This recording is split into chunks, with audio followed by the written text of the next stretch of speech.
Therizhandur அர்-ரஹீமிய்யா Arabic கல்லூரி. உங்கள் ஆண் பிள்ளைகள் 7 ஆண்டுகளில் ஆலிம் பட்டத்துடன் பிகாம், பிபிஏ, பிஏ டிகிரிகளும் பெற்று சிறந்த ஆலிமாக வெளிவர இன்றே தொடர்பு கொள்ளுங்கள். இலாஹா இல்லல்லாஹு லா இலாஹா இல்லல்லாஹ் லா இலாஹா இல்லல்லாஹ் முஹம்மதுர் ரசூலுல்லாஹ். أنت تطلع بيننا في الكواكب كالبدور بل وأشرف منه يا سيدي خير النبي لا إله إلا الله لا إله إلا الله لا إله إلا الله محمد أنت أم أم أب ما رأينا فيهما مثل حسنك قط يا سيدي خير النبي لا إله إلا الله لا إله إلا الله لا إله إلا الله محمد رسول الله. بسم الله الرحمن الرحيم. السلام عليكم ورحمة الله وبركاته. الحمد لله العظيم القدرة والشان شديد البطش والبرهان حافظ الدين والقرآن ما شاء الله كان ما لم يشاء لم يكن لا حول ولا قوة إلا بالله إن أريد إلا الإصلاح ما استطعت وما توفيقي إلا بالله عليه توكلت وإليه أنيب سبحانك لا علم لنا إلا ما علمتنا إنك أنت العليم الحكيم. قال الله سبحانه وتعالى في القرآن الحميد بسم الله الرحمن الرحيم وفي ذلك فليتنافس المتنافسون. கண்ணியத்திற்கும் மிகுந்த மேன்மைக்கும் உரிய சிறப்பான இந்த நம்முடைய ஆன்மீக குருநாதர்களின் நினைவாக நடத்தப்படக்கூடிய இந்த நிகழ்ச்சியில் சங்கைக்குரிய ஷேக் தரீகத் ஹதரத் அவர்களே, மேன்மைக்குரிய உஸ்தாத்மார்களே, வருகைந்திருக்கக்கூடிய ஆஷிகீன்களே, சங்கைக்குரிய அல்லாஹ்வின் நல்லடியார்களே, நமது உயிரினும் மேலான கண்மணி முஹம்மது ரசூலுல்லாஹி ஸல்லல்லாஹு அலைஹி வஸல்லம் அவர்களின் பாக்கியம் நிறைந்த உம்மத்துமார்களே, மிகவும் கண்ணியத்திற்குரிய உலமா பெருமக்களே, சேலத்தில் ஆன்மீகம் தொடர்பான ஒரு கூட்டத்தில் பேசுகிறதுன்னா இங்கே எல்லா வகையான மாம்பழமும் இங்கே இருக்குது.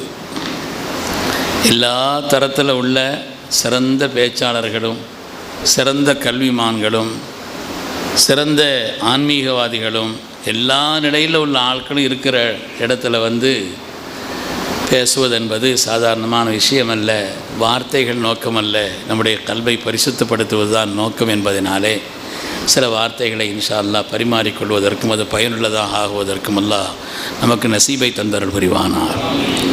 சங்கைக்குரியவர்களே, குர்ஆனில் ஆன்மீகம், குர்ஆன்கிறது இருக்கிற எல்லா துறைகளுக்கும் சொந்தமானது. இந்த துறை தான் குர்ஆனில் இருக்குது, அந்த துறை தான் இல்லை. யார் எந்த கண்ணோட்டத்தில் எந்த துறையினுடைய அணுகுமுறைகளில் அதை பார்க்கிறார்களோ அந்த துறையினுடைய வெளிச்சத்தை தெளிவுபடுத்தி காண்பிக்கும். ஜமீஉல் இல்மி ஃபில் குர்ஆனி வலாக்கின் தகாசர அன்ஹு அஃப்ஹாமுர் ரிஜால் என்று சொல்வார். எல்லா ஞானமும் குர்ஆனில் இருக்குது. இந்த உலகத்திற்கு நாம் சவால் விட்டு சொல்வோம், இந்த துறையை பற்றி குர்ஆன் சொல்லவில்லை என்று ஒரு துறையை நீங்கள் சொல்ல முடியாது. எல்லா துறைகளை பற்றியும் எல்லா இயல்களை பற்றியும் அந்த துறைகள் வேண்டுமானால் இன்று நமக்கு தெரியாமல் இருக்கலாம், ஆனால் அந்த துறைகளை பற்றி குர்ஆன் சொல்லியிருக்கிறது. மருத்துவத்துறை வேண்டுமா, இன்ஜினியரிங் சம்பந்தப்பட்ட விஷயம் வேண்டுமா, தகவல் தொழில்நுட்பம் வேண்டுமா, எந்த துறை வேண்டும், எல்லா துறையினுடைய அடிப்படைகளை நமக்கு மார்க்கம் சொல்லி தந்திருக்கிறது. அல்லாஹ்வும் ரசூலும் நமக்கு சொல்லி தந்திருக்கிறார். ஒவ்வொரு துறை சார்ந்த வல்லுநர்களும் தங்களுடைய துறையினுடைய கண்ணோட்டத்தில் பார்க்கும் பொழுது குர்ஆன் இந்த துறையை பற்றித்தான் இவ்வளவு சொல்லியிருக்கிறதோ என்று ஆச்சரியப்படுவார்கள். அந்த துறை சார்ந்த வல்லுநர்கள் பார்க்கும் பொழுது ஒரு ஆள் எண்கள் சம்பந்தப்பட்ட அந்த கண்ணோட்டத்தில் குர்ஆனை பார்க்குறார். யார் பார்த்தாலும் அது அள்ள குறையாத அமுத சுரபி. அது குர்ஆனிலே எண்கள் 1 2 3 4 5 6 எண்கள் இருக்குது இல்லையா, இந்த எண்கள் அது சம்பந்தப்பட்டதை குர்ஆனில் எப்படி சொல்லியிருக்குது என்று பார்க்கிறார். எல்லா எண்களையும் குர்ஆன் சொல்லியிருக்கார். 1 2 3 4 5 6 7 8 9 10 11 12 டஜன் போக 20 30 40 50 60 70 80 90 100 1000 2000 போயிட்டே இருக்குது. எண்கள் மாத்திரமல்ல, அது தொடர்பான எல்லா விஷயத்தையும் அவர் ஒரு தனி நூல் எழுதியிருக்கிறார். ஆச்சரியமாக இருந்துச்சு. குர்ஆனில் 1 குர்ஆனை நம்பரை சொல்கிறதுக்காக வந்திருக்கு. குர்ஆன் நம்பரை சொல்கிறதுக்காக வந்திருக்குது. 1 வேண்டுமா? குல் ஹுவல்லாஹு சொல்லுங்களேன். அஹத் அல்லாஹ் ஒருவன். சானி யஸ்னைனி இதுஹுமா ஃபில் கார் குகையில் தங்கியிருந்த 2ல் 2ஆம் அவர். 2 மா யகூனு மின் நஜ்வா ஸலாஸத்தின் இல்லா ஹுவ ராபிஉஹும் வலா ஹம்ஸத்தின் இல்லா ஹுவ சாதிஸுஹும். 3 பேர் ரகசியம் பேசினா 4வதாக அல்லாஹ் இருக்கிறான். 5 பேர் பேசினா 6வதாக அல்லாஹ் இருக்கிறான். 3 4 5 6 எல்லாவற்றிற்கும் சஹரஹா அலைஹிம் 7 லையாலின் வ 8 ஐயாம். இந்த வேதனை நீடித்தது அல்லாஹ் சொல்கிறான் ஒரு கூட்டத்தாருக்கு. 8 பகலும் 7 இரவும் நீடித்ததை குர்ஆன் ஷரீஃப் சொல்லி காண்பிக்கிறது. 7 8 வந்துருச்சு. எல்லாம் அது வேறு வரலாறு. அதை சொன்னால் உள்ளே போயிடும். வஸ்தாது திஸ்ஆ 9 வந்திருக்குது. மஞ்சா அபில் ஹசனதி ஃபலஹு அஷ்ரு அம்சாலிஹா. ஒரு நல்ல காரியத்தை செய்தால் 1க்கு 10 அல்லாஹ் சொல்கிறான். 1க்கு 10 நன்மை அல்லாஹ் சொல்கிறான். 11 அஹதாஷர கௌகபா யூசுப் அலைஹிஸ்ஸலாமுடைய வரலாறுல வருது. 11 நட்சத்திரங்கள். ஹதரத் மூசா அலைஹிஸ்ஸலாம் 12 கூட்டத்தாராக பிரிந்தார்கள். 12 தண்ணீர்கள் அவர்களுக்கு பிளந்து கொடுத்தது. எல்லா நம்பரும் இருக்குது. 1லிருந்து டஜன் கணக்கில் போனால் அப்படி இல்லை, 10 20 30 40 அப்படி போனால் ஈயக்கும் மின்கும் 20 சாபிரூன். 20 பேர் இருந்தால் 200 பேர் ஜெயிக்கலாம். ஒரு 10 ஓதன பிள்ளைகள் தொப்பி போட்டு ரோடு நடக்க சொல்லுங்களேன். சுப்ஹானல்லாஹ் ஜல்ல ஜலாலுஹு. மொத்த ரோடே அப்படியே அடர்த்து போன மாதிரி இருக்கும். கூட்டத்தை அப்படி கம்பீரமாக காட்டும். 10 பேர் இருந்தால் அல்லாஹ் சொல்கிறான் 20 பேர் இருந்தால் 200 பேரை ஜெயிக்கலாம். 200 பேர் மாதிரி தெரியும் கண்ணுக்குங்கிறான் அல்லாஹ். 200 பற்றி 20 பற்றி வருகிறது. எல்லா எண்ணிக்கையும் 30 வஹம்லுஹு வஃபிசாலுஹு 30 ஷஹரா. கருவிலே சுமப்பதும் பால் புகட்டுவதும் பால் மரக்கடைக்க செய்வதும் எல்லாமா சேர்த்து 30 மாதம்ங்கிறான் அல்லாஹ். எல்லா எண்ணிக்கையும். வைது வாஅத்னா மூசா 40 லைலத்தன். மூசா அலைஹிஸ்ஸலாமுக்கு நாம் 40 இரவுகளை வாக்களித்தோம். 40 நாட்களை அல்லாஹ் சொல்கிறான். ஹதரத் நூஹ் அலைஹிஸ்ஸலாம் ஃபலபிஸ ஃபீஹிம் அல்ஃப ஸனத்தின் இல்லா 50 ஆமா. 1000ல் 50 கம்மிங்கிறான் அல்லாஹ். 50 கொண்டு வந்துட்டான். 1000ல் 50 கம்மி உலகத்தில் வாழ்ந்தார்கள் அல்லாஹ் சொல்கிறான். இந்த மாதிரி ஈலா முறையிலே சத்தியம் செய்து விட்டால் அந்த சத்தியத்தை நீங்கள் முறித்ததை சரி செய்வதற்கு ஃபமல்லம் யஸ்தத்திய ஃபைதாம் 60 மிஸ்கின் 60 மிஸ்கின்களுக்கு சாப்பாடு கொடுங்கிறான் அல்லாஹ். எல்லாத்தையும் பற்றி நீங்கள் நாயகமே உச்சகட்டமாக அவங்களுக்கு 70 தடவை நீங்கள் இஸ்திக்ஃபார் செய்தாலும் அல்லாஹ் அவனை மன்னிக்க மாட்டான். அந்தளவுக்கு அந்த வேதனைப்படுத்தியிருக்கிறான். 70 பற்றி அல்லாஹ் சொல்கிறான். சேட்டை பண்ணாங்களா ஃபஜல் இதுவும் சமானியின் ஜல்தத்தன் 80 அடி கொடுங்கிறான் அல்லாஹ். 80 அடி கொடுங்கிறான். லஹு 99 நாஜத்தன். அவர்களுக்கு 99 ஆடுகள் இருந்ததுன்னு வேற ஒரு வரலாறு அல்லாஹ் சொல்கிறான். உஸைர் அலைஹிஸ்ஸலாம் பற்றி சொல்லும் பொழுது ஃபமாத்தஹுல்லாஹ் 100 ஆமீன். 100 வருஷ காலம் அல்லாஹு தஆலா அவங்கள மௌத்தாக்கி திருப்பி ஹயாத்தாக்குனான். குர்ஆன் என்ன நம்பரை சொல்கிறதுக்காண்டி ஏன் குர்ஆன் வந்திருக்குது? எந்த நம்பர் எந்த எண்கள் இல்லை. இன்னும் 1000 2000 3000 பூரா அந்த பயான் ஆயிரும். அந்த கண்ணோட்டத்தில் பார்த்தால் எந்தெந்த கண்ணோட்டத்தில் யார் பார்க்கிறார்களோ அந்த துறை சம்பந்தப்பட்ட விஷயங்களிலே அழுத்தமான ஆழமான அந்த துறையினுடைய முழுமையையும் சொல்லி காட்டக்கூடியதாக குர்ஆன் வந்திருக்கிறது. எந்த துறை சார்ந்ததாக இருந்தாலும் சரி. குர்ஆனுடைய நோக்கம் விஞ்ஞானமா அந்த கண்ணோட்டத்தில் பார்க்கிறார்கள். குர்ஆனுடைய ஆயாத்துகள் பூரா விஞ்ஞானத்தினுடைய வெளிப்பாட்டை சொல்வதற்கு வந்ததோ என்று ஆச்சரியப்படுகிறார். பாடி லாங்குவேஜ் சம்பந்தப்பட்ட ஒரு ஆள் ஒரு நூல் எழுதியிருக்கிறார். பாடி லாங்குவேஜ் குர்ஆனுடைய ஆயாத்துகளில் பாடி லாங்குவேஜின் வழியாக சொல்லப்பட்ட அந்த ஆயாத்துகள் அதை பார்த்தா என்னமோ பாடி லாங்குவேஜை சொல்கிறதுக்கு தான் குர்ஆன் வந்திருக்குதோ என்று பார்த்து விட முடிகிறது. எந்த கண்ணோட்டத்தில் பார்த்தாலும் வரலாறா, உலகத்தில் மனிதன் வந்ததனுடைய நோக்கம் ஹிதாயத்தை பெறுவதற்கு. நம்ம இந்த உலகத்தில் வந்ததே குல் நஹபித்து மின்னா ஜமியா ஃபைம்மா ஏத்தி என்னக்கு மின்னி ஹுதன், துன்யாவுக்கு போங்க என்கிட்ட இருந்து ஹிதாயத்து வரும், யார் அதை பற்றி நடக்கிறார்களோ அதுக்கு பிறகு உங்களுக்கு சொர்க்கம்தான்ட்டா அல்லாஹ். அந்த ஹிதாயத்து எங்கே கிடைக்கும்? ஒவ்வொரு நாளும் 17 தடவை நம்ம சூரத்துல் ஃபாத்திஹாவில் 17 ரக்காத்தில் துவா இஹ்தினஸ் ஸிராத்தல் முஸ்தகீம், யா அல்லாஹ் எங்களுக்கு ஹிதாயத்தை தா. ஹிதாயத்து வேணுமா? எங்கே கிடைக்கும்? ஸிராத்தல் லதீன அன்அம்த அலைஹிம் கைரில் மக்லூபி அலைஹிம் வலல்லாலீன், நன்மக்கள் நடந்த பாதை, இறை கோபத்திற்கு வழிகட்டவருடைய பாதை அல்ல. அப்படின்னா என்ன அர்த்தம்? வரலாறு படிங்கன்னு அர்த்தம். ஹிதாயத்து வேணுமா? வரலாறை படியுங்கள், நல்லவர்களின் வரலாறை படியுங்கள், தீயவர்களின் வரலாற்றை படித்து அதை தவிர்த்து கொள்ளுங்கள். அப்படிப்பட்ட நிலைகளிலிருந்து குர்ஆன் வரலாறுகளை சொல்ல வந்தது. சில பேர் வரலாறுங்கிற கண்ணோட்டத்தில் பார்க்குறாங்க, சிலர் கணிதத்தை சொல்ல வந்ததுன்னு பார்க்குறாங்க, சில பேர் பாடி லாங்குவேஜ்னு பார்க்குறாங்க, சில பேர் மருத்துவத்தை குலு வஷரபு வலா துஸ்ரிஃப், ஒரு ஆயத்தான் மொத்த மருத்துவத்தையும் குர்ஆன் முடிச்சிருச்சு. சாப்பிடுங்க, நீங்கள் எதையும் சாப்பிடுங்க, அருந்துங்க, லிமிட், எல்லாம் ஒரு வியாதியும் வராது. அதோடு இருந்துச்சுன்னா ஒரு வியாதியும் வராது. அதை தாண்டினாதான் எல்லா வியாதியும், அதை தாண்டினா தான், வரம்பு கடந்தால்தான் எல்லா வியாதியினுடைய நிலை சொல்கிறார்கள். அதற்கான விளக்கத்தை கண்மணி முஹம்மது ரசூலுல்லாஹி ஸல்லல்லாஹு அலைஹி வஸல்லம். இன்ஜினியரிங் துறை வேணுமா? துல்கர்னைன் அலைஹிஸ்ஸலாமுடைய வரலாறை படித்து பாருங்கள். மருத்துவத்துறை வேண்டுமா? ஈசா அலைஹிஸ்ஸலாமுடைய வரலாற்றை படித்து பாருங்கள், குர்ஆனிலே சொல்லதை. தகவல் தொழில்நுட்பம் வேண்டுமா?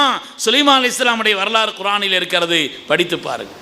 எல்லா துறை சம்பந்தப்பட்டதையும் இது அது என்று இல்லை. நமக்கு அந்த துறை வேண்டுமானால் தெரியாமல் இருக்கலாம், அந்த இயல் வேண்டுமானால் தெரியாமல் இருக்கலாம், ஆனால் எல்லா துறைகளை பற்றிய அடிப்படையும் சொல்லி காண்பிக்கிறது. ஆனால் குர்ஆனுடைய நோக்கம் என்ன? குர்ஆன் எதற்காக வந்தது? ஒரு கல்யாணம் நடக்க போதுங்க, மொத்தமாக சேர்ந்து ட்ரெஸ் எடுக்க போகிறாங்க, வாசலில் பந்தல் போடுறாங்க, சாப்பாடு ஆக்குறாங்க, எல்லா அழைப்பு கொடுக்குறாங்க. கல்யாணங்கிறது அதா? கல்யாணங்கிறது வெறும் சாப்பாடு அல்ல, கல்யாணங்கிறது ட்ரெஸ் எடுக்கிறது அல்ல, கல்யாணங்கிறது இந்த பந்தல் அலங்காரம் அல்ல, எல்லாம் இருக்குது. ஆனால் அசல் கல்யாணங்கிறது ஒப்பந்தமும் அவங்க நல்லபடியாக வாழ்கிறது, அதுதான். இது அடிப்படையாக வைத்து தான் மற்ற எல்லாம். இதில் ஒழுங்கில்லைன்னு நீங்கள் சாப்பாடு என்ன ஆகும்? நிக்காக ஒப்பந்தம் நடக்கலைன்னா சாப்பாடு அவ்வளோ ஆக்கினாலும் சந்தோஷம் இல்லாமல் போயிடும். அதனால் ஒரு விஷயத்தினுடைய அசல் நோக்கம் என்ன, குர்ஆனுடைய மக்சூத் அசல் என்ன என்று பார்த்தால், குர்ஆனுடைய மக்சூத் எல்லா துறைகளை பற்றி சொல்லி இருந்தாலும், எல்லா இயல்களை பற்றி சொல்லி இருந்தாலும், உண்மையானவர்களே குர்ஆனுடைய நோக்கம் இருக்கிறதே, அல்லாஹ் சொல்வான், கல்பை பரிசுத்தப்படுத்துவது தான். அது ஆன்மீகம். ஆன்மீகம் பேர் சொல்லுங்கள், தசவுஃப்னு பேர் சொல்லுங்கள், சுலூக்குன்னு பேர் சொல்லுங்கள், என்ன வேண்டுமானால் அதற்கு பெயர் வைத்துக் கொள்ளலாம். ஆனால் குர்ஆனுடைய நோக்கம் நம்முடைய கல்பை பரிசுத்தப்படுத்துவது தான். ஒரு ஆள் தக்பீர் கட்டுறார், ருக்கு செய்கிறார், ஓத வேண்டிய சிலதை ஓதுறார், சுஜூத் செய்கிறார், எல்லாத்தையும் அஸ்ஸலாமு அலைக்கும் வரஹ்மத்துல்லாஹ் சலாம் தொழுக கூடுமா? கூடும். ஃபத்வா கொடுத்துடலாம். ஆனால் லா ஸலாத்த இல்லா பி ஹுதூரில் கல்ப், கல்புங்க இருந்தால் தான் தொழுகை, இல்லைன்னா தொழுகை இல்லை. கல்புங்க இல்லை, பூரா துன்யாவை சுற்றிக்கிட்டு இருக்குது கல்பு. தொழுது முடித்தார், சலாம் வாங்கினார், தொழுகு கூடுமா? வெளிப்படையாக கூடும். அல்லாஹ்விடத்தில் அங்கீகரிக்கப்பட்டதா இது? அங்கீகரிக்கப்பட்ட தொழுகையா? லா ஸலாத்து இல்லா பி ஹுதூரில் கல்ப், கல்பு ஹாதிராகாமல் தொழுகை இல்லை. அதனால் எல்லாவற்றிற்கும் அடிப்படை ஸல்லல்லாஹு என்ன மாதிரி மனித உடலில் ஒரு சதை துண்டு இருக்கிறது, அது சீர் பெற்றால் எல்லாம் சீர் பெறும், அது கெட்டால் எல்லாம் கெட்டு போச்சுன்னாங்க, அது கல்பு தான் சொன்னாங்க. அல்லாஹ் தஆலா பிரம்மாண்டமான பொருள்களின் மீதெல்லாம் சத்தியமிட்டு வஷ்ஷம்ஸி வதுஹாஹா வல் கமரி இதா தலாஹா, தொடர்ந்து அல்லாஹ் சொல்கிறான், கத் அஃப்லஹ மன் ஸக்கா, கல்வை பரிசுத்தப்படுத்தியவர் தான் வெற்றியாளர். நிறைய அமல் செய்கிறார், ஆனால் கல்பில் பரிசுத்தம் இல்லை, அது தஸ்கியத் ஆகலன்னு சொன்னால் நாம் எல்லாம் கேள்விப்பட்ட பிரபலமான செய்தி தானே. கண்மணி முஹம்மதுர் ரசூலுல்லாஹி ஸல்லல்லாஹு அலைஹி வஸல்லம் அவர்கள் சபையில் இருக்கும் பொழுது ஒரு ஆள் வர்றாரு, ஒரு செருப்பை கொண்டு ஒரு இடத்துல வச்சார், பள்ளிக்கு ஸல்லல்லாஹு சொன்னாங்க, ஒரு ஆள் வர்றாரு, அவர் சொர்க்கவாசின்னு சொன்னாங்க. சொர்க்கவாசின்னாங்க. 3 நாள் தொடர்ந்து அதையே சொன்னாங்க. எல்லாரும் ஆச்சரியம். அப்படிப்பட்ட ஆள் அல்லாஹ்வுடைய ரசூலின் திருநாவினால் ஒரு சபையிலே பொது இடத்திலே சொர்க்கவாசி சொர்க்கவாசி சொர்க்கவாசின்னு சொல்கிறாங்க அப்படின்னு சொன்னால் அப்படி என்ன விசேஷ அமல் இருக்கும், எப்படி என்ன விசேஷமான தொழுகை, என்ன அமலை அவர் புதுசாக செய்கிறார் பார்த்துக்கரலான்னு சொல்லி அந்த நீண்ட வரலாறு நமக்கு தெரியும். ஒரு சஹாபி போய் என்ன செய்தாங்க, அவங்கள்ட்ட போய் நான் உங்கள் வீட்டில் கொஞ்சம் தங்கிக்கிறேன், ஏதோ காரணங்களை சொல்லி உங்கள் வீட்டில் தங்கிக்கிறேன்னா அவங்க சரி தங்கிக்காங்க. தங்குறாங்கன்னு வீட்டில் தங்குறதுக்காக போயிருக்கிறாரு. இவர் நோட்டமிடுறதுக்கு போயிருக்கிறார்.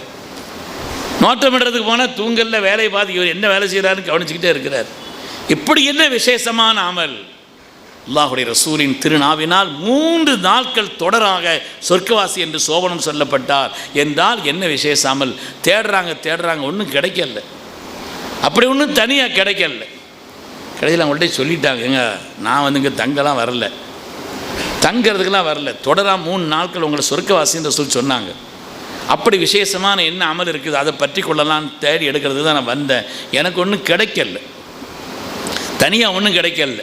நான் என்ன செய்கிறேன்னு அது மாதிரி தான் நீங்களும் கொஞ்சம் கூட குறை இருக்கலாம், அது மாதிரி தான் நீங்களும் செய்கிறீங்க. ஒன்றும் வித்தியாசமாக தெரியல. எனக்கும் ஒன்றும் வித்தியாசமாக தெரியலன்ட்டார் அவர்.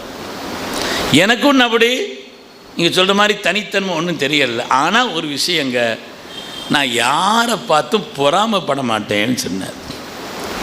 யாரை பார்த்தும் நான் ஏங்க மாட்டேன், யாரை பார்த்தும் கண்ணை விரிக்கும். அப்படியா, அப்படியெல்லாம் இருக்கு. அல்லாஹ் தஆலா ஒரு ஆளுக்கு அப்படி கொடுப்பான், செல்வத்தை கொடுப்பான், செல்வாக்கு கொடுப்பான், அழகு கொடுப்பான், வசதி வாய்ப்புகளை கொடுப்பான், சில பேருக்கு கூட குறையை கொடுப்பான். பங்கு வச்சது யாருங்க? நஹனு கஸம்னா பைனஹும் மஈஷத்தஹும். ஒரு ஆளுக்கு எவ்வளோ எதை எப்படி யாருக்கு எவ்வளோ கொடுக்கணுங்கிறத பங்கு வைப்பதை தீர்மானிப்பவன் அவன் பங்கு வைத்து கொடுத்திருக்கிறான். அதில் ஆட்சேபனை செய்வதற்கும் அதில் குறுக்கிடுவதற்கும் எனக்கு என்ன வேலை இருக்கிறது? யாரை பார்த்தும் நான் பொறாமப்பட மாட்டேன். வேற என்ன வேணும்னு கேட்டார். சொர்க்கம் போகிறதுக்கு கேட்டார். சொர்க்கம் போகிறதுக்கு வேற என்ன வேணும்? அதனால வெளிப்படையான நிலைகளை கொண்டு அல்ல. இன்னைக்கு உலகம்ங்கிறது முகஸ்துதியின் உலகம், வெளிப்படையின் உலகம். ஹஜ்ரத் இஹ்லாஸை பற்றி பேசுகிறாரு, தஸ்கியத்தை பற்றி பேசுகிறாரு. இவர் ரொம்ப சுத்தமான ஆள் போல் தெரியுதுன்னு நம்ம நினச்சிக்கிட்டு இருப்போம். இங்கே என்ன ஓடுதுன்னு யாருக்கு தெரியும்? பேச்சை கொண்டல்ல, கோலத்தை கொண்டல்ல, வார்த்தைகளை கொண்டல்ல. சில பேர் பேசவே மாட்டாங்க, காரியமான ஆளாக இருப்பாங்க. ருப்ப அஷஅஸ அக்பர மதுஃபூஇன் பில் அபுவாபு. எத்தனையோ தலைவிரி கோலமானவர்கள், பார்ப்பதற்கு பங்கரையானவர்கள், உங்கள் வீட்டு வாசலில் வந்து யாசகம் கேட்டால் கூட விரட்டப்படக்கூடிய நிலையில் இருப்பார்கள். ஆனால் லவ் அக்ஸமா அலல்லாஹி லா பர்ரா, அல்லாஹ்விடத்திலே ரப்பே இப்படி நடக்க வேண்டும் என்று சொன்னால் அல்லாஹ் அப்படி நடத்தாட்டுவான். கோலம் அல்ல இதுக்கு, பேச்சல்ல இதற்கு, அமல்கள் அல்ல இதற்கு. விஷயம் அதுதான் குர்ஆனுடைய நோக்கம். குர்ஆன் அப்படி ஆட்கள் இருந்தாங்க. இன்னைக்கு வெளிப்படையாக தெரிகிறது. அப்படி இருந்தால் தான், அவங்களாம் இருந்தால் தான் துன்யா நடக்கும், இல்லைன்னா துன்யா இருக்காது. இன்னல் அர்த யரிஸுஹா இபாதிய ஸாலிஹூன். ஸாலிஹீன்கள்னால தான் துன்யா நடக்குது, இல்லைன்னா துன்யா நடக்காது. அப்படி ஆட்கள் இருக்கிறாங்க. கொஞ்சம் மறைவாக இருப்பாங்க, தெரியாமல் இருப்பாங்க, வெளிக்காட்டாமல் இருப்பாங்க. ஆனால் ஆட்கள் இல்லாமல் துன்யா இருக்காது. நம்ம இப்போ இதை பார்த்து முடிவு செய்கிறது, அளவுகோல்ங்கிறது நமக்கு அளக்க முடியாது, தெரியாது இல்லையாங்க. நமக்கு வெளிப்படையாக தெரிகிற விஷயம் இல்லையே அளக்கிறதுக்கு. அதனால் அருமையானவர்களே, வெளிப்படையான நிலைகளை கொண்ட அல்ல ஆன்மீகம் என்பது. ஒரு அம்மா பழம் வித்துட்டு போச்சான், பிரபலமாக சொல்லுவாங்க இல்லையா. நிறைய ஹஸ்ரத்மார் நிறைய இருக்கிறதுனால அவங்க பயான் செய்து அந்த பயான் தான் எனக்கு ஞாபகம் வருது. புதுசாக ஒன்று சொல்ல தெரியல. ஒரு அம்மா பழம் வித்துட்டு போச்சான். இன்னொரு நாள் கொஞ்சம் ஹைட்டாக வளர்ந்த ஆள் கையை விட்டு ஒரு பழத்தை எடுத்தார். நம்ம பாஷையில் சொல்கிறதா இருந்தால் களவாண்டார், திருடினார். அதை பின்னால் ஒரு ஆள் இதை பார்த்துக்கிட்டு இருக்கிறார். ஐயோ பாவம், அந்த அம்மா பழம் வித்துட்டு போகுது, கூவி தெருவா, இவன் அதில் போய் திருடுறானேன்னு சொல்லிட்டு பின்னால் போன ஆள் ரொம்ப பசிக்குதுங்கன்னு இவரை பார்த்து, யார் களவாண்டி யார் திருடனா அவனை பார்த்து ரொம்ப பசிக்குதுங்க, என்னங்க பிஸ்மில்லா ரஹ்மான் சொல்லி அவங்க கையில் கொடுத்துட்டான். திருடுனது அங்கே திருட்டு, இங்கே பிஸ்மி சொல்லி சதக்காவா? எப்பா அந்த அம்மாவே பழத்தை விற்றுட்டு போகுது, தெருவா பழம் விற்றுட்டு, அதில் போய் நீ திருடு இருக்கியன்னா அப்படின்னு கேட்டால் எல்லாம் காரியமாக தான். நான் அதை எனக்கு பிஸ்மி சொல்லி வேறு சதக்கா வேறு செய்கிறீன், எல்லாம் காரியம்தான். என்னப்பா? இல்லை குர்ஆனில் அல்லாஹ் சொல்கிறான், யார் ஒரு நன்மை செய்கிறாங்களோ 1க்கு 10ன்னு சொல்கிறான், யார் ஒரு பாவம் செய்தாங்களோ 1க்கு 1 தாங்கிறான், எனக்கு 9 லாபம்னு நான் திருநது ஒரு பாவம் தான், சதக்கா செய்தது 1க்கு 10, 9 லாபம் தானேன்னு நானா. பெருமக்களே, கல்பஸ் இல்லை, இது அல்ல. வெளிப்படையான நிலைகளை கொண்டு அல்ல மார்க்கம், வெளிப்படையான நிலைகளை கொண்டு அல்ல மார்க்கம். ஒரு ஆள் அமல் செய்கிறார், ஸல்லல்லாஹு அலைஹி வஸல்லம் சொன்னாங்க, கியாமத்தினுடைய நாளையில் ஒரு ஆள் அமல்களின் மூட்டையை கொண்டு வருவார், பெரிய மலை போல் அமல்கள், ஒரு காலமெல்லாம் செய்த மலை போன்ற அமல்களை கொண்டு வருவார் கியாமத்தினுடைய நாளையில். ஆனால் திவால் ஆயிடுவார். நாங்கள் ஸல்லல்லாஹு அலைஹி வஸல்லம் திவால் ஆயிடுவார். எங்க அமல் செய்தாரே, எல்லா நல்ல அமல்களையும் செய்தாரே, ஏன் திவால் ஆகிறாரு? ஒரு ஆள் வருவார், யா அல்லாஹ் துன்யாவில் என்னை பற்றி புறம் பேசிக்கிட்டு இருந்தார் இவர். அப்படியா? அப்படி இவர் அமலிருந்து கொஞ்சம் எடுத்து அங்கே கொடுக்கப்படும் சொல்லி சொன்னாங்க. மனில் முஃபலிஸ், நஷ்டப்பட்டவனும் திவாலானவனும் யார் தெரியுமான்னு கேட்டாங்க. கியாமத்தில் அமல்களின் மலைகளோடு வர்றவர் எவ்வளோ பெரிய பாக்கியமான ஆளு, எவ்வளோ பெரிய பாக்கியமான ஆளுங்க, பாக்கியமான ஆளு தான். ஆனால் துன்யாவிலே இவர் தன்னுடைய பேராசையினால், இவர் தன்னுடைய பெருமையினால், தன்னுடைய புறம்பேசுதலினால், தன்னுடைய கல்வின் அழுக்கின் காரணத்தினால் செய்துவிட்ட அந்த பாவங்களின் விளைவாக அங்கிருந்து எடுத்து எடுத்து எடுத்து எடுத்து எடுத்து அமல்கள் எடுத்து இவர் கொடுக்கப்படும். கடைசியில் இன்னொரு ஆள் வருவார், இவர் நான் இடத்த வாங்கின கொஞ்சம் தள்ளி அளந்து இவர் அந்த இடத்தையும் எடுத்துக்கிட்டார் ரப்பே. துன்யாவில் நான் வாங்கினது இந்த இடம், இவர் அளக்கும்போது கொஞ்சம் தள்ளி அளந்து இதையும் சேர்த்து எடுத்துக்கிட்டார் ரப்பே. அப்படியா? இங்கே இடத்த கொடுக்கணும் இல்லையா? இங்கே இடத்த கொடுக்கணுமே, இடத்த கொடுக்கணுன்னா இவர் அமல் எடுத்து கூட கொடுக்க முடியாது, அமல்லாம் காலியாக போச்சு. சரி என்ன செய்கிறது? அவற்றிலிருந்து பாவத்தை எடுத்து இங்கே போடப்படும் வருது. கொஞ்சம் யோசிச்சு பாருங்கள், எவ்வளோ பெரிய ஒரு நஷ்டம், சாதாரணமான நஷ்டமா? கியாமத்தில் அமல் ஒன்றுமே இல்லாமல் வந்து நின்னா கூட நஷ்டம்னு சொல்லலாம். அமல்கள்லாம் இருந்துச்சு, எல்லா அமல்களும் இருந்தது, ஆனாலும் கூட நஷ்டமாயிட்டார், திவால் ஆயிட்டார். சொன்னான், இவனை விட திவாலானால் வேற யார் இருக்க முடியும்? காரணம் என்ன? அமல் செய்யாமல் இருந்தாரா? பாவங்களை எல்லாம் இருந்துச்சு, நல்ல அமல்கள் எல்லாம் இருந்தது, ஆனால் இருக்க வேண்டிய கல்வியினுடைய பரிசுத்தம் இல்லாமல் போனது. பெருமையினால், புறம் பேசுவதால், பொறாமை கொண்டதால், பேராசையின் காரணத்தினால். அருமையானவர்களே, அதனால் இது சுத்தமாக இருந்துச்சுன்னு வைங்க, மற்றதெல்லாம் துணை, மற்றதெல்லாம் ஒரு சஜிதா கூட இந்த உலகத்தில் செய்யாமல் ஈமான் கொண்டு ரப்பை சந்தித்து சொர்க்கத்தை பெற்ற பெருமக்கள் இருக்கிறார். லம் யஸ்ஜுது லில்லாஹி சஜிதத்தம் வாஹிதா, ஒரு சஜிதா கூட செய்யல, ஒரு ரக்காத்து கூட தொழல, அப்படி பெருமக்கள் இருக்கிறார்கள். அப்போ நம்மெல்லாம் சில பேர் 5 வருஷம் நோன்பு வச்சுருக்காங்க, சில பேர் 7 வருஷம் நோன்பு வச்சுருக்காங்க சஹாபாக்களில். நம்ம 50 வருஷம் நோன்பு வச்ச ஆட்களும் இருக்கிறாங்க. நான் 50 வருஷம், அதனால் மிஞ்சி போயிடுவோமாங்க. ஸல்லல்லாஹு சொன்னாங்க, அவங்க ஒரு கை அளவுக்கு செய்த சதக்கா இருக்குது, உங்கள் வாழ்நாள் கூட செய்த அமலுக்கு ஈடாகாதுன்னு சொன்னாங்க. காரணம் என்னென்னா கல்பு பரிசுத்தம். நம்ம அப்படி இல்லை, எல்லாமே என்ன விளம்பர மோகமும் வெளிப்படையான ஒரு நிலையிலே. இங்கே முல்லா ஜீவன் இருக்கிறாரு, முல்லா ஒரு கருப்பு துணியை குத்திருந்தாராம். முல்லா பார்க்குறாரு, ஒரு ஆள் கருப்பு துணியை அப்படி கையில் குத்திருக்கிறாராம் சோப்பில். என்னங்க என்ன விஷயம்? கருப்பு துணியை குத்திருக்கிறீங்களே, கருப்பு பேச்சு கத்திருக்கிறது என்ன விஷயம்? இல்லை எங்கள் தாயார் இறந்துட்டாங்க, அதுக்கு ஒரு துக்கத்துக்கு ஆக்குது. அப்படியா? ஒரு 2-3 நாள் கழித்து முல்லா அவர் ஜோப்பில் ஒரு கருப்பு துணியை குத்திருந்தாராம், அவர் ஜோப்பில் ஒரு கருப்பு துணியை குத்திருந்தாராம். இவர் கேட்டார், என்ன விஷயம் முல்லா, நீங்கள் ஒரு கருப்பு துணியை குத்திருக்கிறீங்களே? இல்லை நான் வளர்த்த கோழி செத்து போச்சு அப்படின்னு சொன்னாராம். என் தாய் கோழி செத்து போச்சு. ஏங்க செத்துச்சு? வீட்டுக்கு ஒரு விருந்தாளி வந்தாங்க, அறுத்துட்டேன்னாராம் அவர், அதுக்கு துக்கத்துக்காக குத்திருக்கிறேன். இன்னைக்குள்ள உலகம் இதுதான். வெளிப்படையிலே துக்கத்தை போல் காட்டக்கூடிய ஒரு நிலை கல்வியிலே இல்லை. என்னையும் உங்களையும் சேர்த்து எனக்கு 2 காது இருக்குது. நாம் மாறணும் பெருமக்களே. இன்னைக்குள்ள காலகட்டத்தில் நம்ம வெற்றி பெறணுமானா வெற்றிக்கான வழியில் குர்ஆன் சொல்கிறது, யார் கல்வை பரிசுத்தப்படுத்தி கொண்டார்களோ அவர்கள்தான் வெற்றியாளர்கள். அமல்களை கொண்டல்ல, வெளிப்படையான பேச்சுக்களை கொண்டல்ல, வெளிப்படையான அதெல்லாம். அதனால் அமலை செய்யக்கூடாதுன்னு அசத் பயான் செய்து போகிறான்னு சொல்லிடாதீங்க, அப்படிலாம் சொல்லலை. இது இருக்கணும். இது அசல். அடித்தளம் இல்லாமல் கெட்டடம் என்ன? அதுதான் அடித்தளம், அதுதான் ஆணிவேர். அதை கொண்டு அது ஒழுங்காக இருந்தால் எவ்வளோ பெரிய மரம் வளர்ந்தாலும் ஒன்றும் பிரச்சனை இல்லை.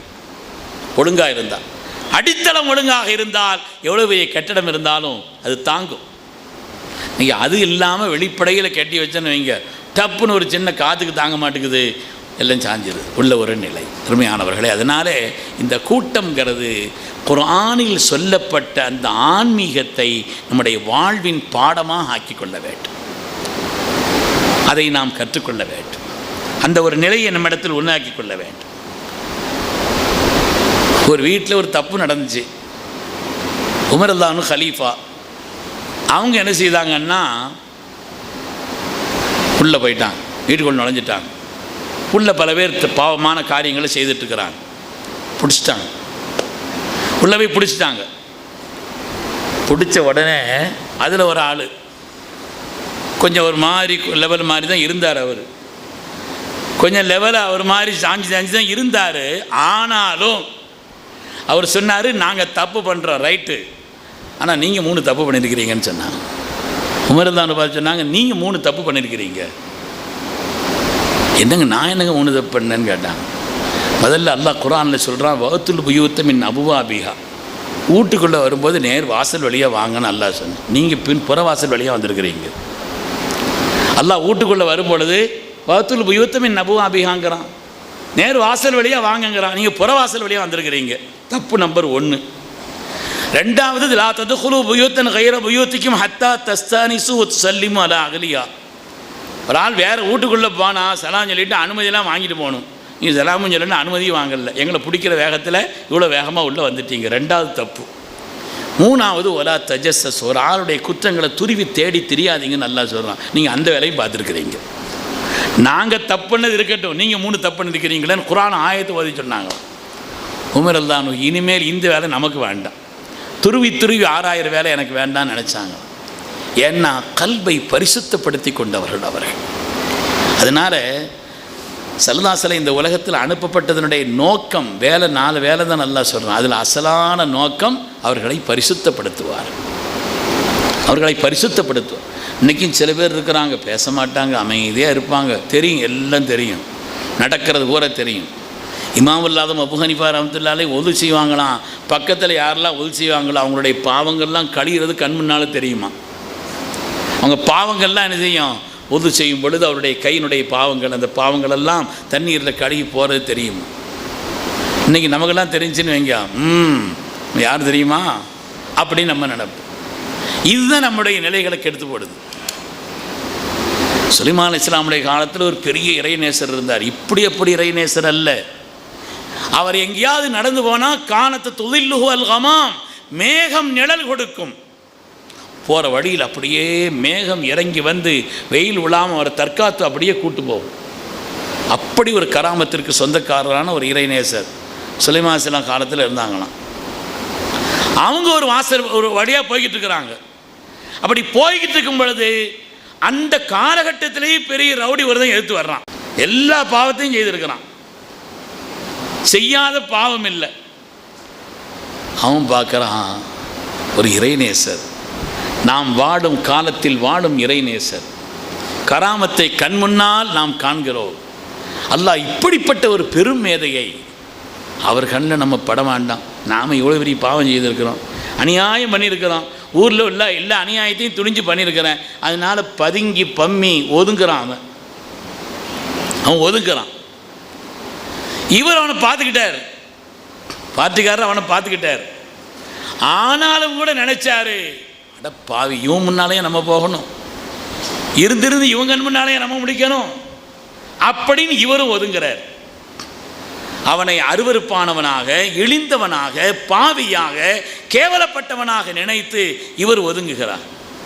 தாயார், இவ்வளவு பெரிய கராமத்து முன்னால் நடக்குது, ஒரு இறைநேசர், உலகமெல்லாம் அறியப்பட்ட நிலையில் வாழ்கிறார். இவர் நினைக்கிறாரு, இவங்க கண் முன்னால் நம்ம முடிக்க வேண்டும், இருந்திருந்து இந்த மூதை முன்னாலேயே நம்ம போகணும் அப்படின்னு இவரும் ஒதுங்குகிறார்.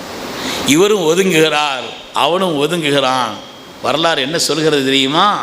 ஒருவர் மற்றவரை கடக்கின்ற நேரத்தில் அவருக்கு இதுவரை நிழல் கொடுத்த மேகம் இவன் பக்கம் வந்து விடுகிறது. இதுவரை அவருக்கு நிழல் கொடுத்த மேகம் இங்கே வந்து விடுகிறது. ஒன்றும் செய்யலை இவன். ஆனால் மனசில் தன்னை பற்றி தாழ்வாக நினைத்தார். நான் ஒரு பாவியை ரப்பு மன்னிக்கணுமே, இவ்வளோ பெரிய இறைநேசருக்கு முன்னால் பாவியான நான் எப்படி நான் செல்வதுன்னு நினைச்சேன். இவர் தன்னை பெரிதாக நினைத்தார். அல்லாஹ்வுக்கு இது ஒத்துக்கிறார். பெருமக்களே, ஆன்மீகத்தினுடைய ஒரு உச்சத்தை ஒரு மனிதன் பெறுவதென்பது கல்வை பரிசுத்தப்படுத்துவதை கொண்டது. இந்த கல்பு ரொம்ப சேட்டை பண்ணுற நிறைய பாவங்கள் கல்பில் இருக்குது. அதை பயிற்சி கொடுக்கக்கூடிய உஸ்தாத்மார்கள் ஷேக்மார்கள் அதை சொல்லுவாங்க. கல்பை சேட்டை பண்ணுறதுக்கு நிறைய ஐட்டம் இருக்குது. அதில் பிரதானமானதுன்னு எடுத்துக்கிட்டால் பெருமை தான். நம்முடைய எல்லாத்தையும் பாடாக்கிறது பெருமை தாங்க. எதுலையும் பெருமை கூடாது. அல்லாஹ் நம்மை பாதுகாக்க வேண்டும்.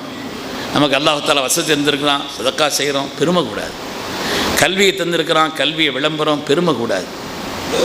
எதுலையும் அதில் அல்லாஹுக்காகனு ஒரு காரியம் இருந்தால் நல்ல காரியம் தானே செய்கிறேன், நல்ல காரியம் தானே செய்கிறேன், நல்ல காரியமா இல்லையா என்பது அல்ல அளவுகோல். அந்த காரியத்தை செய்யும் பொழுது உங்களுடைய எண்ணம் எப்படி இருந்தது அதுதான் அளவுகோல்.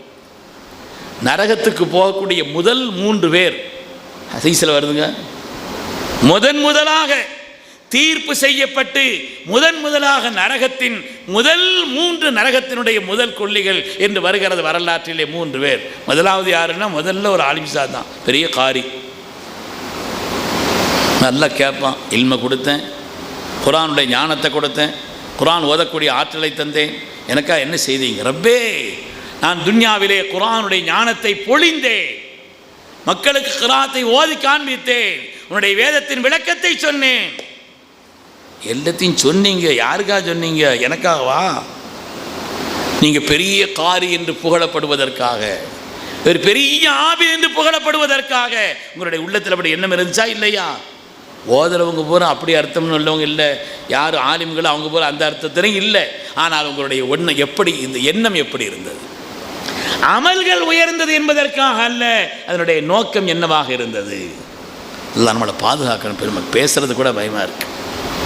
அல்லாஹ் நம்மளை பாதுகாக்கணும். நோக்கம் என்னவாக இருந்தது? அந்த நோக்கம் எனக்காக சொல்லாதீங்க.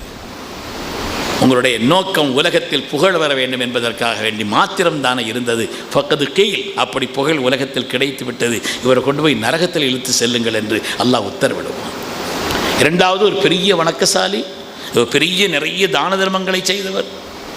அவர்கிட்ட அல்லாஹ் கேட்பான், உலகத்தில் எத்தனை பேர் கஷ்டப்படுறான், எவ்வளோ பேர் சிரமப்படுறான், அன்றாட வாழ்வுக்கே பலர் சிரமப்படும் பொழுது வசதி வாய்ப்போடு உங்களை வைத்தேன், எனக்கா என்ன செய்தீர்கள்? அப்படி அதை செய்தேன், இதை செய்தேன், அதை செய்து எல்லாத்தையும் செய்தீங்க. எதுக்காக? பெரிய கொடை வள்ளல் என்று பாராட்டப்படுவதற்காக. அப்படித்தானே செய்தீங்க. ஃபக்கது கீழ், இவர் பெரிய கொடை வள்ளல் என்று உலகத்தில் பாராட்டப்பட்டு விட்டது, அவரை நரகத்திற்கு அனுப்பப்படும். 3வது ஆள் தன்னுடைய உயிரை கொடுத்தவர். மனுஷனில் எல்லாத்தையும் விட பெருசு உயிர் தாங்க, எல்லாத்தையும் விட பெரிது உயிர் தான். ரப்பே, உனக்காக என் உயிரை நான் அர்ப்பணித்தேன், யுத்தத்தில் உயிரை கொடுத்தீங்க, எனக்கான்னு சொல்லாதீங்க. உலகத்தில் பெரிய வீராதி வீரர் என்று பாராட்டு. இந்த ஹதீஸெல்லாம் சாதாரண விஷயம் அல்ல. நாம் கண்ணீர் வடித்து அழுது கேட்க வேண்டிய ஹதீஸ் அது. நாம் ஒவ்வொருவரும் கண்ணீர் வடித்து, இந்த ஒரு ஹதீஸ் போதும் நம்முடைய வாழ்க்கையை சீராக்குவதற்கு, இந்த ஒரு ஹதீஸ் போதும் நம்மை நாம் சரிபடுத்திக் கொள்வதற்கு. உயர்ந்த அமல்களை செய்கிறோம் என்பதனால் மாத்திரமல்ல பெருமை, ஆக உயர்ந்த அமல்களை செய்தவர்கள் தான் அவர்கள். ஆனால் நரகத்தினுடைய முதல் விறகு கட்டைகள் அவங்க தான். காரணம் என்ன?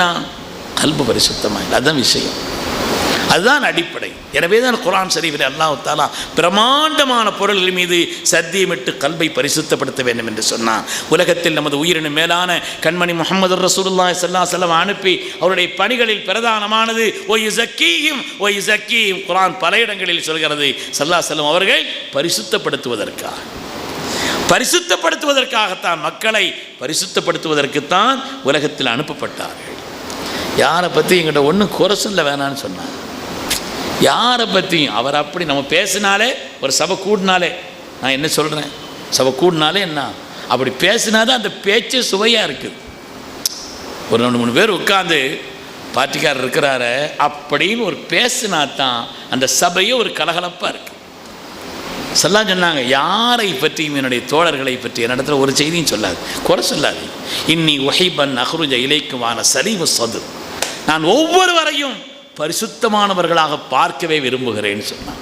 எவ்வளோ பரிசுத்தமான கல்வி அது, எவ்வளோ பரிசுத்தமான எனவே எதை கொண்டும் நீண்ட ஒரு விஷயம் இது. ஆனால் நம்முடைய வாழ்க்கையில் இனிமேல் எதை கொண்டும் நாம் பெருமைப்படக்கூடாது, பெருமை கொள்ளக்கூடாது. நம்ம ஏதாவது நல்ல காரியத்தை செய்தாலும் சரி அதை கொண்டு பெருமைங்கிறது கூடாது. அப்படி ஒரு நியத்தை வைக்கலாமா? இன்ஷா அல்லாஹ் ரப்பிட்ட கேட்கணும், அழுது கெஞ்சி கேட்கணும். ரப்பே, என்னுடைய உள்ளத்தில் எந்த நிலையிலும் பெருமையினால் நஷ்டப்பட்டான் இப்லீஸ், அவன் செய்யாத அமலாங்க இன்றைக்கி துன்யாவில் செய்திட போகிறாங்க. வான்மண்டலத்தில் அவன் சுஜூது செய்யாத இடம் இல்லை, அவ்வளோ சுஜூது செய்தான், நஷ்டப்பட்டான். ஆனான்னு சொன்ன ஒரு வார்த்தையினால். துன்யாவில் அதிகமாக மனிதர்கள் உபயோகிக்கிற வார்த்தை ஐ மை, நான் என்னுடைய, நான் என்னுடைய. யாரும் ஒரு ஆளை பற்றி புகழலாம், இங்கே வந்துடக்கூடாது, நமக்கு அவ்வளோதான் விஷயம்.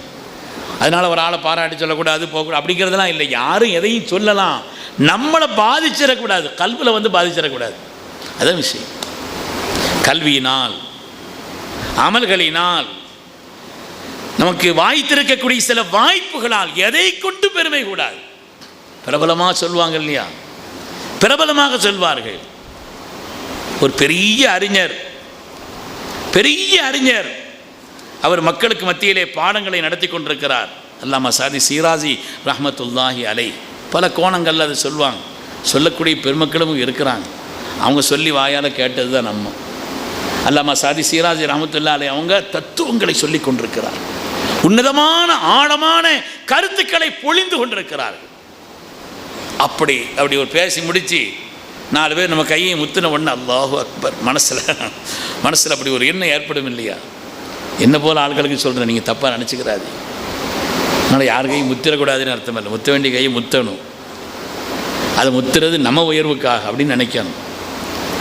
சாதி ஷீராசி ரஹ்மத்துல்லாஹி அப்படி தத்துவங்களை பொழிந்து முடிந்த நேரத்தில் ஆஹா என்ன அற்புதமான கருத்து, என்ன அற்புதமான தத்துவங்கள் பாராட்டினாங்க. எல்லோரும் போயிட்டாங்க, மாணவர்கள்லாம். ஒரு ஆள் வந்தார், பார்க்குறதுக்கு லெவல் மாதிரி இருந்தார், வெளிப்படையாக பார்க்குறதுக்கு ஒரு பங்கரையாக தெரிந்தாங்க. அவங்க அங்கேருந்து வந்தாங்க. சாதி ஷீராசி ரஹ்மத்துல்லாஹி சுற்றி அப்படி ஏராளமான கிதாபுகள் அடுக்கி வைக்கப்பட்டிருக்கிறது. இதெல்லாம் என்னன்னு சொல்லி கேட்டாங்க. இதெல்லாம் என்ன விஷயங்கள் இருக்குது, இதெல்லாம் உங்களுக்கு விளங்காது, நீங்கள் ஜாகில், இதெல்லாம் உங்களுக்கு விளங்காது அந்த அளவுக்கு. சாதி ஷீராசி ரஹ்மத்துல்லாஹி இதெல்லாம் உங்களுக்கு விளங்காதுங்க. என்ன அப்படியா, விளங்காதா, எனக்கு விளங்காதா? அப்படி ஏறிட்டு தான் ஒரு தடவை பார்த்தாங்களாம், மொத்த கித்தாபும் தீ வச்சு எரிஞ்சு போச்சு, கரிஞ்சு சாம்பலாயிடுச்சு.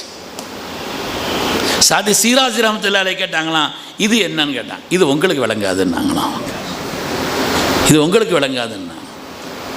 எந்த புத்தில் எந்த பாம்பு இருக்குதுன்னு நமக்கு தெரியாதுங்க, எந்த கல்பில் எவ்வளோ பரிசுத்தம் இருக்குதுன்னு நமக்கு தெரியாது. யாரையும் குறைத்து மதிப்பிட்டு விடக்கூடாது, யாரையும் நாம் லேசு கண்டு விடக்கூடாது, யாரையும் அலட்சியமாக கருதிவிடக்கூடாது, யாரையும் அலட்சியமாக நாம் கருதிவிடக்கூடாது. அப்படின்னா எந்த விஷயம் எந்த விதத்திலையும் கோபம் வருதா, பெருமை இருக்குதுன்னு அர்த்தம். பெருமையினுடைய விளைவுதான் நிறைய பாவங்கள். இப்லீஸ் கெட்டதிலிருந்து எல்லாமே.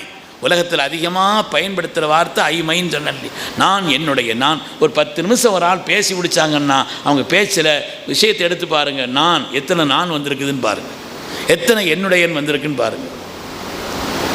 மனிதர்கள் அதிகமாக உபயோகிப்பு. எதை கொண்டு பெருமைப்படும்? கல்வி, செல்வம், சூழ்நிலைகள் அல்லாஹ் தரக்கூடிய ஒரு பாக்கியம், அல்ஹம்துலில்லாஹ்னு சொல்லிக்கிட்டு போயிட்டு இருக்கணும், அவ்வளவுதான். நல்ல அமல்கள் செய்வதற்கு வாய்ப்பா? ஈயாக்க நஅபுது வ ஈயாக்க நஸ்தஈன். ரப்பே, உன்னுடைய உதவியினால் தான் இபாதத்தும் கூட. உன்னுடைய உதவி இல்லைன்னா நான் ஒரு சுப்ஹானல்லாஹ் கூட சொல்ல முடியாது. உன்னுடைய உதவி இல்லைன்னா நான் 2 ரக்காத் தொழ முடியாது. 2 ரக்காத்து தொழ வேண்டும் என்ற இந்த எண்ணம் தான் என்னை தொழ வைத்தது. அப்படியானால் அது உன்னுடைய நாட்டத்தை கொண்டு நடந்தது, உன்னுடைய உதவியை கொண்டு நடந்தது. அல்ஹம்துலில்லாஹ், அவ்வளவுதான். அதுக்கு வாய்ப்பு தந்தாயா அல்ஹம்துலில்லாஹ் சொல்லிட்டு போகணுமே தவிர நான் அப்படி செய்தேன், நான் அப்படி செய்தேன், நான் இப்படி செய்தேன், அந்த கொண்டு ஒன்றுமே துன்யாவில் இல்லை. துன்யாவில் அதை கொண்டு ஒன்றுமே இல்லை. பிரபலமான ஒரு ஹதீஸ் வருது, ஹதீஸ குதுசி. அது நான் நிறைவுக்கு வருகிறேன். ஹதீஸ குதுசி அது. அல்லாஹ் சொல்கிறான், என்னுடைய அடியார்களில் சில பேர் இருக்கிறார்கள், அவங்களுக்கு கொஞ்சம் நான் கஷ்டத்தை கொடுத்துக்கிட்டே இருக்கிறேன். அவர் அழுகிறார், ரப்பே நான் என்ன பாடுபடுறேன், நான் என்ன கஷ்டப்படுறேன், துன்யாவில் அவன் அப்படி இருக்கான் இவன் இப்படி இருக்கான், நான் என்ன பாடுபடுறேன் ரப்பே அப்படின்னு என்கிட்ட தன்னுடைய வறுமையை கஷ்டத்தை சிரமங்களை சொல்கிறார். ஆனால் நான் கஷ்டத்தை அவர் கொடுத்துக்கிட்டே தான் இருக்கிறேன். ஏன்னா ஒயின் அகனை துஹு, அவரை நான் நல்ல சீமானாக்கி வசதி ஆக்கிட்டேன்னா அவர் லெவல் மாறிடுவார், என்ன மறந்துடுவார். சில பேருக்கு நான் நல்ல வசதியை கொடுத்துருக்கிறேன், அவனை ஏழை ஆக்கிட்டேன்னா அவன் என்ன லெவல் மாறிடுவான். அதனால கொஞ்சம் துட்டை கொடுத்து வச்சிருக்கிறேன். சில பேருக்கு துட்டை கொடுத்து வச்சிருக்கிறதும் அவர் மீது உள்ள கருணையினால், சில பேருக்கு துட்டை கொடுக்காமல் இருக்கிறதுக்கும் அவர் மேல் உள்ள கருணையினால். அப்படியே பல பேரை, சில பேருக்கு நோயை, சில பேருக்கு கஷ்டத்தை, சில பேருக்கு ஆரோக்கியத்தை, ஒவ்வொரு ஆட்களுக்கும் அவங்களுக்கு தகுந்த மாதிரி ஒரு நிலையில் நான் வச்சிருக்கிறேன். அவங்கள மாற்றினன்னா இவன் மாறிடுவான். அந்த ஹதீஸினுடைய கடைசியில் இப்படி வருது, இன்ன மின் இபாதி மையத்துலுபு பாபம் மினல் இபாதா, என்னுடைய அடியார்களில் சில பேர் இருக்கிறார்கள், அவங்க என்னிடத்தில் ஒரு இபாதத்தை கேட்குறாங்க, அவங்க வேற ஒன்றையும் கேட்கல, ரப்பே எனக்கு இந்த இபாதத் செய்வதற்கு வாய்ப்பே இல்லாமல் ஆகிவிடுகிறது. அதனால் இந்த இபாதத் ஒரு துஹாவுடைய தொழுகை எவ்வளோ பெரிய பாக்கியங்க. துஹாவுடைய தொழுகைங்கிறது சாதாரணமானதா? சாதாரணமானது. உடம்பில் 360 முடிச்சிருக்குதுன்னு சொல்கிறாங்க இல்லையா, மடக்கிறோம் இல்லையா, 360 மடிப்பு இருக்குது. சொல்லலாம் சொன்னாங்க ஒவ்வொரு நாளும் ஒவ்வொன்றுக்கும் நீங்கள் சதக்கா செய்யணும்னு சொன்னால் 360 சதக்கா எப்படி திறந்தவரை செய்ய முடியும்? 2 ரக்காத்து துஹா தொழுதா இதுக்கு ஈடாகிடும்னு சொன்னாங்க. தொழலாமா இன்ஷா அல்லாஹ்? இந்த சுக்குருடைய எண்ணத்தில் தொழணும். துஹாவுக்கு ரிசுக்கும் தொடர்பு இருக்குது. யார் துஹாவை நேமமாக தொழுதுட்டு வர்றாங்களோ ரிசுக்கு தட்டுப்பாடே வராது அவங்களுக்கு. என்னைக்கு சீமான்களாக இருப்பாங்க, மனதால், வாழ்க்கையால் மாத்திரமல்ல மனதாலும் சீமான்களாக இருப்பார்கள். சுக்குரும் ரிசுக்கும் நிறைய தொடர்பு துஹாவுடைய தொழுகைக்கு இருக்குது. அதனால அப்படி ஒரு ஏதோ ஒரு இபாதத்தை அவர் கேட்கிறார். நம்ம தஹஜ்ஜுத் வச்சுக்கோங்களேன், தஹஜ்ஜுத் ரொம்ப பெரிய பாக்கியமான தொழுகை. அல்லாஹு தஆலா நாயகத்தை பிறக்க செய்த அந்த நேரத்தில், நுபுவத்தை கொடுத்தது அந்த நேரத்தில், உலகத்தின் முதலாக குர்ஆன் வந்த அந்த நேரத்தில் பாக்கியமான ராஜ யோக நேரம்னு சொல்லுவாங்க. அந்த தஹஜ்ஜுதுடைய நேரத்தை அடியார்களோடு அல்லாஹ் இறங்கி வரக்கூடிய நேரம், உலகம் எல்லாம் உறங்கும் அந்த நேரத்தில் இபாதத் செய்கிறதுங்கிறது பெரிய பாக்கியம். குர்ஆன் ஷரீஃபில் கிட்டத்தட்ட 40க்கும் மேற்பட்ட இடங்களில் தஹஜ்ஜுத் தொழுகை சம்பந்தமாக அந்த நேரம் சம்பந்தமாக வருகிறது. பெருமக்கள் ஆய்வு செய்தவர்கள் சொல்கிறார். அவர் உதாரணத்துக்கு, யா அல்லாஹ் தஹஜ்ஜுத் தொழன்னு ஆசையாக இருக்குது, ஆனால் எப்போ பார்த்தாலும் சுபு பாங்கு சொன்னால் தான் முழிக்கிறேன்னா, அதனால் நாளையிலிருந்து ரப்பே நான் தஹஜ்ஜுத் தொழணும் எனக்கு துவா அப்படின்னு துவா செய்துட்டு படுக்கிறார். ஒன்றும் நடக்கல, ஒரு துவாவும் நடக்க மாட்டேங்குது. ஒரு ஆள் சொன்னாராம், எல்லாம் சரிதான், ராத்திரி சாப்பாட்டை குறை, நல்ல வயிறு முட்டை சாப்பிட்டுட்டு இருந்தால் அவர் எப்படி எழுந்திரிக்க முடியும்? ஓ அதுலேயும் கவனம், சரி சரி நாளிலேருந்து கொஞ்சம் குறைச்சிக்கிறேன்னு சொல்லி குறைச்சி சாப்பிட்டு படுத்தாலும் அப்பவும் பாங்கு சொன்னா தான் முடிக்கிறார். அடுத்து ஒரு ஆள் சொல்கிறார், ராத்திரி பூரா ஊர் சுற்றிட்டு பித்தி வந்து படுத்தா எப்படி எழுந்திரிக்க முடியும்? சீக்கிரம் படு. சீக்கிரம் படுத்தும் பார்த்துட்டார். என்ன கதை செய்தும் நடக்க மாட்டேங்குது. பாங்கு சொன்னா தான் முழிப்பு வருது, சுபு பாங்கு சொன்னா தான். எப்படி தஹஜ்ஜுத் தொழுகிறது? அல்லாஹ் சொல்கிறான், ஹதீஸ குத்ஸியில் வருது, இன்ன மின் இபாதி மை யத்லுபு பாபம் மினல் இபாதா, என்னுடைய அடியார்களில் சில பேர் இபாதத்தில் ஒரு இபாதத்தை தொழுகணும், உதாரணமாக ஒரு அமலை செய்யணும்னு ஆசைப்பட்டு கேட்குறாங்க, ஆனால் அதை செய்ய விடாமல் நான் தான் தடுக்கிறேன். யார் சொல்கிறாங்க? நல்லா சத்தம் போட்டு சொல்லுங்க. அல்லான்னு சத்தம் போட்டு சொன்னால் அதுக்கு என்னென்ன பலன் இருக்குதுன்னு சேர்த்து வாசல் சொல்லிட்டாங்க. அதனால் சத்தம் போட்டு சொல்லுங்கள். யார் தடுக்கிறா? அல்லா தான் தடுக்கிறான். நான் தான் தடுக்கிறேன். நல்லா சொல்கிறேன். என்னங்க இது? ரப்ப அறிகிறது அவனை வணங்குறது தானுங்க வாழ்க்கையில் நோக்கம். ஒரு இபாதத் செய்ய விடாமல் அல்லா தடுக்கிறானா? ஹதீஸ் வருது, ஏன்னா லி கைலா எதுஹுலுஹுல் உஜுப், இதை செய்தாச்சுன்னா உஜுப் வந்துடும், ஒரு கெத்து வந்துடும் இவருக்கு. நான் யார் தெரியுமா, 30 வருஷமாக தஹஜ்ஜுத் தொழுகிறேன். யார் கேட்டா? யார் கேட்டா? இவர் விளம்புவார், நான் 40 வருஷமாக தஹஜ்ஜுத் தொழுகிறேன், 20 வருஷமாக நான் அதை விட்டதில்லை, 32 வருஷமாக இதை செய்ததில்லை. யார் கேட்டாங்க? இந்த உஜுப், இந்த தற்பெருமை வந்து விடும். ஹஸ்ரத் பாருங்க, கேட்டு பாருங்க. கிபுருன்னா 4 பேருக்கு முன்னால் இருந்தால் கிபுரு, நெஞ்ச நிமித்துனா. உஜுபுன்னா தனியாக இருந்தாலும் நம்ம இப்போ லெவல் மாறி இங்கேயோ போய்கிட்டு இருக்கிறோன்னு ஒரு எண்ணம் மனசில் வந்துடும். இது மனிதனை அழித்து விடும், அவனை சீர்கெடுத்து விடும். அதனால் மனதை பரிசுத்தப்படுத்துவதற்குண்டான தடையாக இருப்பதில் நிறைய மனதிற்கான ஆபத்தான நோய்கள் என்று பெருமக்கள், சூஃபியாக்கள், ஷேகுமார்கள் நிறைய விஷயத்தை சொல்லுவாங்க. பிரதானமானது எதுங்க? பெருமை. எதை செய்தாலும் நம்மளை கொண்டும் இல்லை, லா ஹவுல வலா குவத்த இல்லா, அதுதான் அசல். அந்த ஹவுக்கலா தாங்க அசல். ஒரு பாவத்தை விட்டும் என்னை தடுத்துக் கொள்வதற்குண்டான ஆற்றலோ ஒரு நன்மையை செய்வதற்குண்டான ஆற்றலோ இல்லா பில்லா இல்லா அலி இல்லாதையும் அது ரப்பினுடைய குதிரத்தில் இல்லாமல் நடக்காது. அப்படி ஒரு நிலை நம்முடைய கல்வின் ஆழத்தில் பதிந்து விடுவது, அதுதான் குர்ஆனுடைய நோக்கம். குர்ஆன் எத்தனை கல்வி ஞானத்தை, எத்தனை துறைகளை, எத்தனை இயல்களை பற்றி பேசினாலும் கூட மக்சூத் அசலி, குர்ஆனுடைய அசல் நோக்கம் கல்வை பரிசுத்தப்படுத்துவது தான். அதை கொண்டுதான் நம்முடைய வாழ்க்கையின் உயர்வும் வெற்றியும் என்பதை குர்ஆன் சொல்கிறது. அல்லாஹ் நமக்கு விளங்கும் ஞானத்தை தந்தருள் புரிவானா. நம்முடைய கல்வை அழுக்காறுகளான எல்லா குணங்களிலிருந்தும், கெட்ட செயல்களிலிருந்தும், பெருமையிலிருந்தும், எல்லா விதமான தீய எண்ணங்களிலிருந்தும் அல்லாஹ் நம்முடைய கல்வை பரிசுத்தப்படுத்தி அருள்வானா. நம்முடைய முன்னோர்களான நாதாக்கள், வலிமார்களும், சாலிஹீன்களும் எந்த வழியிலே நடந்து ரப்பினுடைய திருப்தியை பெற்றார்கள், அந்த வழியில் அல்லாஹ் நம்மை நடக்க செய்தருள் புரிவானா. நம் எல்லோருக்கும் அல்லாஹ் நீண்ட ஹயாத்தை தந்தருள்வானா, நிறைவான ஆஃபியத்தை தந்தருள்வானா, ரப்பினுடைய பொருத்தத்தை நசீபாக்கி அருள்வானா, அல்லாஹ்வை வணங்கி வாழ்வதில் இன்பத்தை தருவானா, பாவமான காரியங்களின் மீது வெறுப்பை தந்தருள்வானா, அவனுடைய தீனுடைய ஹாதிமீன்களாக அவனுடைய தீனுக்கு நம்மால் முடிந்த ஹிதுமத்துகளை இஹ்லாஸோடு செய்வதற்குண்டான உயர்ந்த நசீபை அல்லாஹ் தந்தருள்வானா. நீண்ட ஹயாத்தையும் நிறைவான ஆஃபியத்தையும் துன்யா ஆகிராவினுடைய எல்லா பாக்கியங்களையும் தந்தருவதோடு வாழ்க்கையினுடைய கடைசி நேரம் மிக மிக மிக முக்கியமான அந்த நேரத்திலே எந்த விதமான கலக்கமோ, எந்த பயமோ, எந்த திடுக்கமோ இல்லாமல் ஆனந்தத்தோடு இன்பத்தோடு கலிமத்து தௌஹீதை மொழிந்த நிலையிலே உன்னதமான சூனத்தினுடைய காட்சிகளை அடியார்களுக்கு, தன்னுடைய விசேஷமான அடியார்களுக்கென்று அல்லாஹ் தயாரித்து வைத்திருக்கிறானே. மாலா ஐனுன் ரஅத் வலா உதுனுன் சமிஅத் வலா ஹத்தர அலா கல்பி பஷர், மனித கற்பனையில் கூட வராத அந்த சுவனத்தின் காட்சிகளை ஹஜ்ரத் இப்னு உமர் ரலியல்லாஹு அன்ஹுமா துஆ செய்ததைப் போல அந்த சுவனத்தின் காட்சிகளை நம்முடைய மரணத்திற்கு அந்த நேரத்தில் அதை கண்ட நிலையிலே, மலக்குமார்களின் சோபனத்தை பெற்ற நிலையிலே, அல்லாஹுடைய பொருத்தத்தை பெற்ற நிலையிலே ரப்பை சந்திக்கும் உயர்ந்த பாக்கியத்தையும் அல்லாஹ் நமக்கும் நம்முடைய குடும்பத்தார், நம்மை சார்ந்தவர்கள் எல்லோருக்கும் அல்லாஹ் தந்தருள் புரிவானாக. பிஹக்கி சய்யிதினா முஹம்மதின் ஸல்லல்லாஹு அலைஹி வஸல்லம் வ ஆகிரு தஅவானா அனில் ஹம்துலில்லாஹி ரப்பில் ஆலமீன். அஸ்ஸலாமு அலைக்கும்.